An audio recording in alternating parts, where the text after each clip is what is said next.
Bonsoir chers amis, j'espère que vous allez très bien. En tout cas, l'air est grave, l'air est grave, l'air est grave.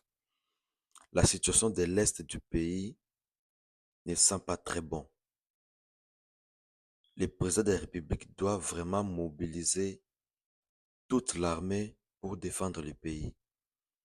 Et nous avons une très mauvaise nouvelle de ce côté, surtout du côté Sud Kivu. Le, comment on les appelle?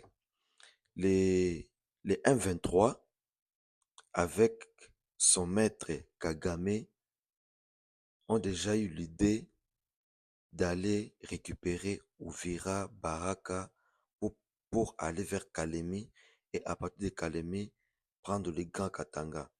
Pourquoi? Parce qu'ils ont déjà compris que les poumons de la RDC se trouvent au Grand Katanga. Maintenant, pour neutraliser ou pour pousser le gouvernement légitime de Fachi Béton à se soumettre à l'ère des Idérata, ils ont promis de récupérer Bukavu, je m'excuse, de récupérer Uvira, de récupérer Baraka et puis de foncer vers Kalemi. Je vais vous lire un petit communiqué de la page L'Opération Autodéfense Maï Maï qui alerte déjà par rapport à la situation. Je vous lis. Après le retrait de la coalition M23 RDF, AFC dans la ville d'Ouvira et plein de Ruzizi, ce commandant région Fabien Dunia Kashindi s'est élevé contre les Wazalendo en montrant qu'il a déjà tout fait en sécurisant la ville de Baraka et Ouvira. J'avais alerté qu'il y avait un agenda caché derrière ces manœuvres, mais on n'a rien fait contre lui. Aujourd'hui, nous les voyons tous que la ville de Baraka et d'Ouvira sont vendues car bientôt il y aura des mouvements de repli stratégiques et l'ennemi va prendre les villes sans résistance. Notez bien, il n'y a pas de fumée sans feu. Le silence du président Félix Tshisekedi vis-à-vis des alertes contre la trahison va lui coûter cher. Est-ce que vraiment le président Félix Tshisekedi ne voit pas que son pouvoir est en danger? C'est ça la question que nos amis de Wazalendo sur Facebook se posent. Et les Wazalendo avaient déjà alerté le gouvernement central que M. Fabien Dunia Kashindi, qui est considéré comme le commandant région des FARDC du côté Sud Kivu, était était un traître. Ce n'était pas quelqu'un digne de confiance. Cette alerte avait déjà circulé quelques mois avant. Malheureusement, les autorités compétentes n'en avaient pas tenu compte. Et aujourd'hui, ce qui était comme alerte hier devient une réalité. Les villes tombent l'une après l'autre, des territoires tombent, mais rien ne s'est fait. Et du côté de la RDC, on n'a pas de repli stratégique. Il faut déjà savoir que les 1-23 ont comme objectif d'atteindre Kalemi et à partir de Kalemi, de prendre le Katanga. Imaginez-vous si aujourd'hui le Katanga tombe entre les mains de 1-23. Ça sera l'hécatombe. Ça sera même la fin du régime de Tshisekedi. Il ne faut pas toujours faire confiance à 100% aux Américains. Il faut aussi vous battre. Il y a un adage, je crois, bon, je ne connais pas les pays, mais je crois que c'est un adage africain qui dit soulève ta charge jusqu'au genou, on t'aidera à la mettre sur la tête.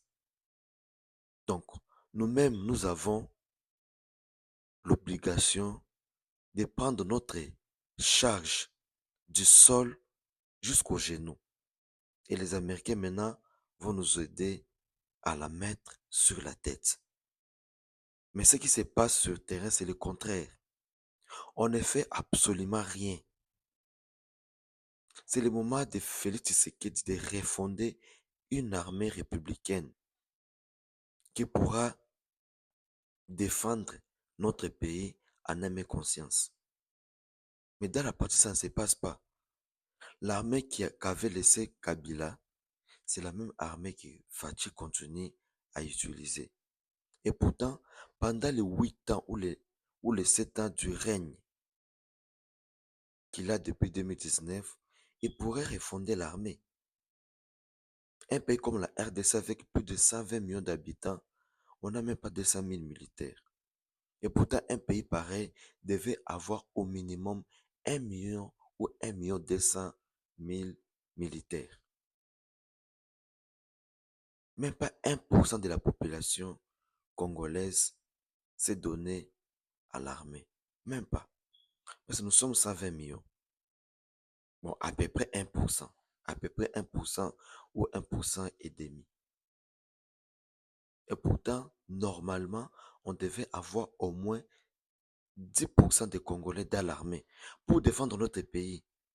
On a perdu près de 20 millions de Congolais à cause de ça. Mais jusque-là, on n'arrive pas à tirer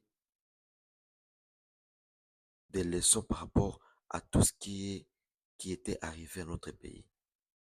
Ça, ce n'est pas normal. Et on risque de se réveiller demain ou après-demain, Ouvira tombe, Baraka tombe, Kalemi tombe et ils vont descendre vers le Grand Katanga. Et ça sera une honte. Et pourtant, nous avons les Américains derrière nous. Que font les Américains pour nous aider? C'est ça aussi la grande question. Ils signent des accords des minéraux, mais sur le plan sécuritaire, les Congos ne changent pas. Alors que Donald Trump avait déjà dit à la communauté internationale que c'est grâce à lui que la guerre est finie au Congo. Et pourtant, nous qui vivons au Congo, on n'a pas encore vu ça. La guerre n'est pas encore finie. La guerre continue à être visible partout à l'est du pays. Que font les Américains? C'est quand même la grande puissance. On ne peut pas vous donner nos minéraux aussi longtemps qu'on n'a pas vu la paix. C'est infaisable.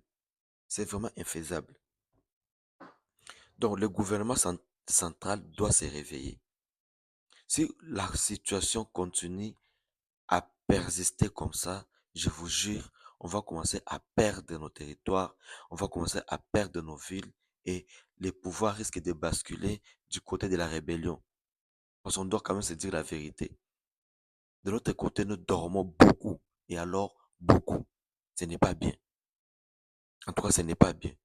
On soutient les pays, on soutient les Wazalendo, mais c'est comme si du côté armé, il y a beaucoup de failles. Et le président semble être beaucoup plus passif par rapport à toutes ces bêtises-là. Et ce n'est pas bien. On n'encourage pas.